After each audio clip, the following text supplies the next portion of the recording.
This is one of those rare opportunities where we're featuring a luxury class vehicle such as this, but the consumer version is going to be the one that most people will be looking at. That's because this new Lexus GX is also available here in Canada at the same time as the new global Land Cruiser, which hasn't been available for quite some time in our market.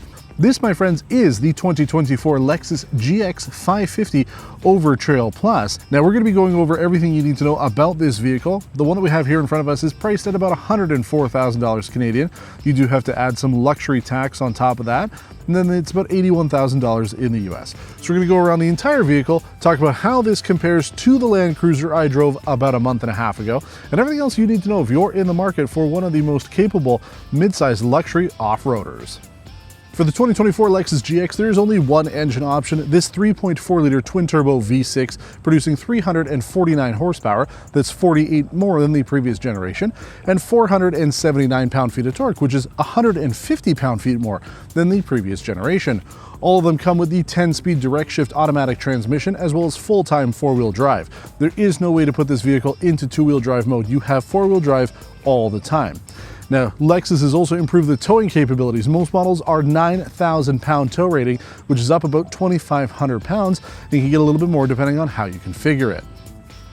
There's no doubt that this generation Lexus GX will stand out. Up front, we have a prominent Lexus grille, and I don't think it overshadows the vehicle. It's not too much in your face, and it does blend well with the rest of the front. We have full LED headlights, including cornering lamps, which is a nice thing to have, and then the full suite of the Lexus Safety System Plus 3.0. That includes a lot of new features, including things like pre-collision with pedestrian detection, risk avoidance emergency steering, left turn oncoming vehicle detection and braking. So if you're making a left turn during the day in ideal conditions and there's an oncoming vehicle, the vehicle can stop, as well as all-speed dynamic radar cruise control, lane trace assist, emergency driving stop, which will actually detect if the driver has either passed out or fallen asleep and will bring the vehicle to a safe stop, which is pretty incredible stuff. We also have the lane departure assist with steering, road sign detection, and the proactive drive assist. Now that'll take things like curves and hills into consideration as you're driving along, especially in cruise control situations, and it'll adapt to the speed of the vehicle to make it just a little bit nicer as you're driving along. As well as we're standing on the side here, you can see just how boxy this vehicle is. It really does look like a fridge on wheels, but that is a good thing. I do like the look of it quite a lot. We have 4-door unlock and lock, as well as 4-door digital key. So if you do have the Lexus app installed on your phone, you can unlock all the vehicle doors, no problem. So that's good to have, especially on a luxury vehicle. If you're getting into the back, it's nice to have that easily accessible through the door handles there. You also have automatic power folding mirrors, but I do find that these mirrors are quite narrow. They are tall, but they don't provide as much visibility as you would get on other luxury SUVs. It's just the nature of how they are designed and how boxy the vehicle is. So you'll just have to take a bit of extra care whenever you're making turns or lane changes. We have, with the Overtrail Plus trim, the fixed running boards as well as 18-inch rims with 33-inch all-terrain tires. They're 265/70 R18s, and they are pretty good for off-roading. We're not going to be doing any of that today, but if we did, we do have a front-end transmission skid plate to protect the underside for any rocks or things like that. Now around back, we have a very squared off tailgate, which is what you would expect. Gives you some Defender vibes here. But unlike that, this has something that pretty much every Lexus GX that we've featured especially has had, the split tailgate setup. You can open up the window portion on its own, so you can get in there if you've got things that you want to be able to use and not have to open up the whole tailgate for. But then you also do have a kick sensor to be able to open up the actual tailgate. So you can just kick it like that and it'll open up. We have a tow hook cover at the bottom to be able to cover up your trailer hook. And then once you get inside, you have tons of interior space. I do find that this is quite plentiful considering other trims like the Executive would have 3 rows. This is just a 2-row, giving you a lot more cargo capacity. So you can have a lot of things filled into the trunk here. And it works out quite well. Shutting up, no problem. Push the button, you have a lock button there, which we like to see. Only thing that I find a bit of a downside, this is a very flimsy spoiler on the back. I don't know if that's because you've got the mechanism here to open up the window, but like this doesn't feel like the Lexus quality I would expect. So the back space here is what I would expect from a mid-size luxury off-roader such as this. I've got enough space. Headroom and legroom is good enough. I'm seated behind the passenger here. I would fit behind my driver profile, but it would be a little bit tight. Keep in mind I am 6 foot tall. Now, because we have the Overtrail Plus trim, we don't get the third row. That means there's only 5 passenger seating. If you go up to the executive, you would get 6 passenger seating, so captain's chairs in the center, and then 2 in the back. We do have heated outboard seats, vents in the center console, and a couple of USB charging ports, as well as the side window sunshades. Because again, we're on the Overtrail Plus trim, we don't get the panoramic sunroof. So back here, it is a little bit cavernous, but still, I mean, if you're buying this because you're doing some off-roading, maybe the second row passengers aren't quite as important, but it does work overall. Up front in the business end of the Lexus GX, we are greeted with a number of new technologies that we haven't seen on the Lexus GX before. First of all, we have the upright console. The windshield here is quite close to me, very similar again to something like the Land Rover Defender. We do have a 12.3-inch digital gauge cluster, a 14-inch infotainment system, and a 10.7-inch color head-up display. Now, the infotainment system has 360-degree cameras, wireless Apple CarPlay, Android Auto. Everything works pretty well. We've discussed it with some of the other Lexus and Toyota models that we've featured as of late. It is a much-needed improvement over the older systems that were being used. Still not perfect, but it does do a much better job than the previous versions. Up front, we have heated, ventilated, and massaging seats. There are 3 driver memory settings, 2 stage heated steering wheel, a 21-speaker Mark Levinson audio system, which sounds really good, as well as this regular sunroof up top, dual zone automatic climate control, the wireless phone charger, a cooler box underneath the center armrest here, as well as 64 color ambient lighting. Overall though, I like the interior here. There are enough buttons to keep you occupied. Most of the HVAC controls have been put into the infotainment system, as well as some of the other vehicle controls. And then the only thing that I'm not 100% sold on is just how the center console and drive cluster are set up. I mean, they're recessed into this panel that covers the front here. I mean, it looks good. I think it works for this vehicle. It feels a little bit more rugged, a little bit more, like an off-roader. So I think it works, but still something that I'm kind of working with to see if I really do like it. But overall, you've got a good seating position up right here. You've got a good commanding view of the road, and it feels that way too. You do feel very high up, which is about the time that we should be taking this on the road to talk about everything else you need to know if you're in the market for the 2024 Lexus GX 550. All right, let's talk about our fuel economy numbers first before we get into the meat and potatoes out of our fridge here. We did our 100-kilometer test loop in eco mode in 11.4 liters per 100 kilometers, which, interestingly enough, is the same that I did in the Land Rover Defender 130. Now, the 130 that I had was the outbound trim. That was the off-road version. It was the longer wheelbase, so a longer vehicle, had more cargo capacity. So a little bit bigger. So interesting that the numbers are pretty similar. So this, I think, would probably benefit from a hybrid, especially a plug-in hybrid. This would be great if it was, but as of right now, this is the only engine available for the Lexus GX, but I do expect to see some different options come down the road. Now, the GX is one of those vehicles that kind of sits in the Lexus portfolio apart from the rest because it is an off-roader, just like the LX, bigger body-on-frame SUV, the LX being a full-size, this being a mid-size. You're not going to be selling this to everybody, and that's really why Lexus came out with the TX based on the Grand Highlander that we drove earlier in the year. That's more of a consumer-friendly vehicle, something that's going to be a lot more comfortable on the road, have a lot more space, more creature comforts. This is definitely an off-roader. And I got to say, I do like driving it. I mean, it just feels good. I like the way that it sits. You're sitting up high. It's very boxy. You've got a good view of in front of you.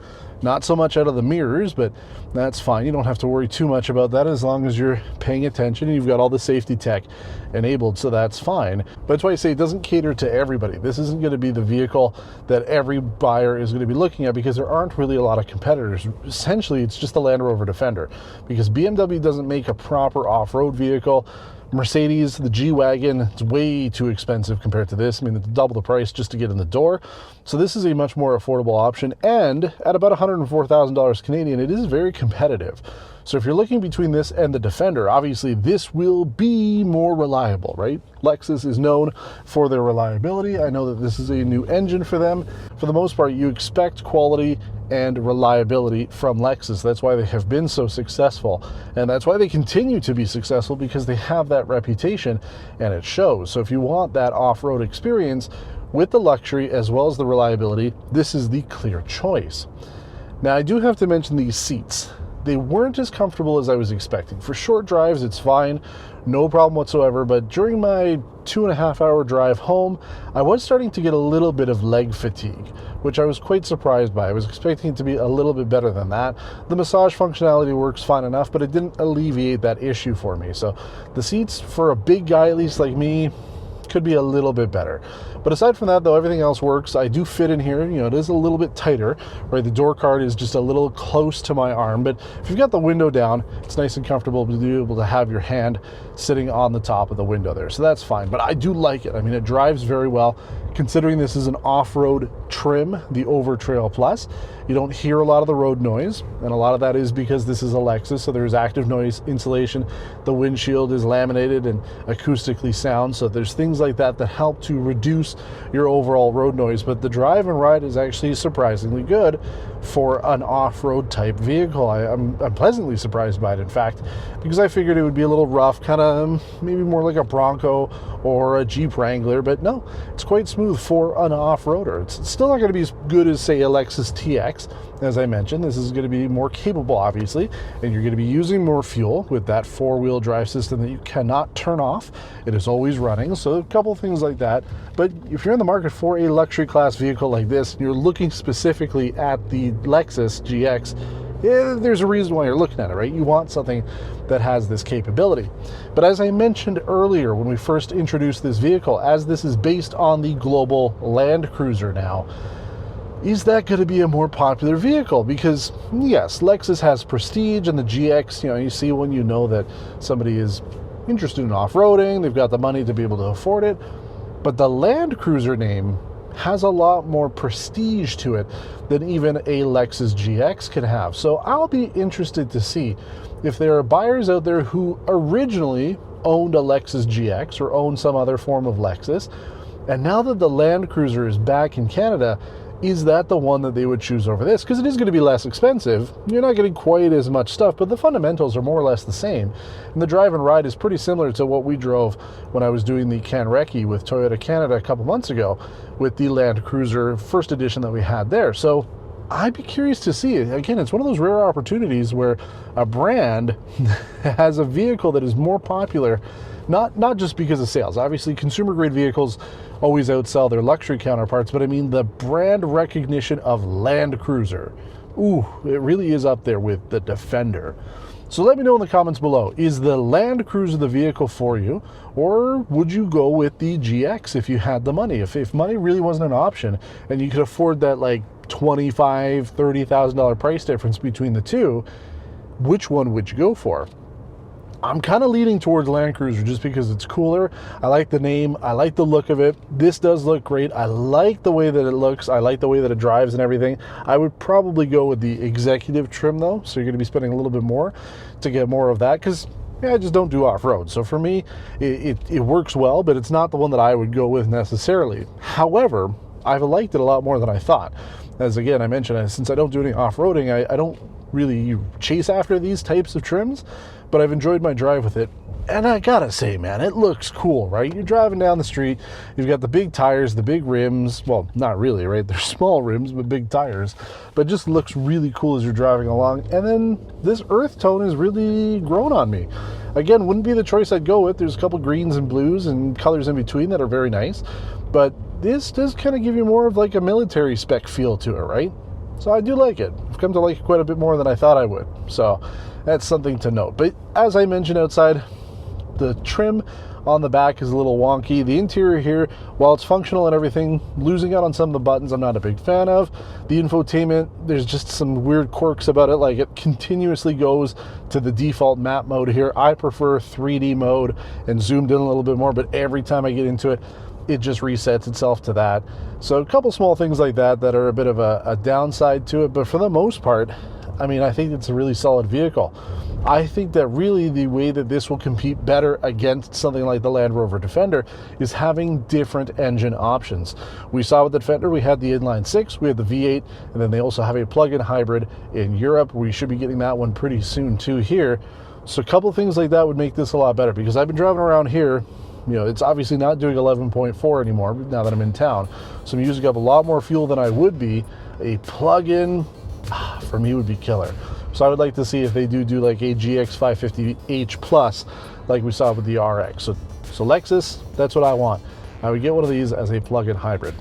But for the most part, it's been good. I've enjoyed it. The performance is nice. The fuel efficiency, not too bad overall.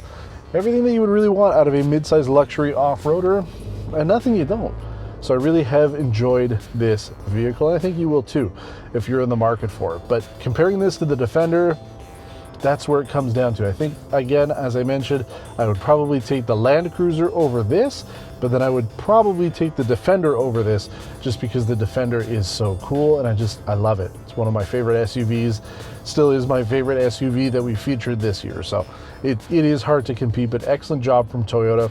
If you're going to be buying this for long term, which a lot of Lexus owners do, this is definitely the way to go. It will last you a long time. Now, as always, we do get back to everybody in the comments as quickly as we can. So if you have any questions about the 2024 Lexus GX 550, please let us know in the comments. I will get back to you as quickly as I can. If you have any questions about the show or anything else like that, we do get back to that as well. And we also invite you to subscribe to the channel, as we have a lot of different content on here. We have 3 different hosts, meaning 3 new videos every single week. So you're going to want to make sure that you hit that notification button to get in the loop and stay informed as to what we're doing here on Test Drive. But I appreciate you watching, and until next time, take care.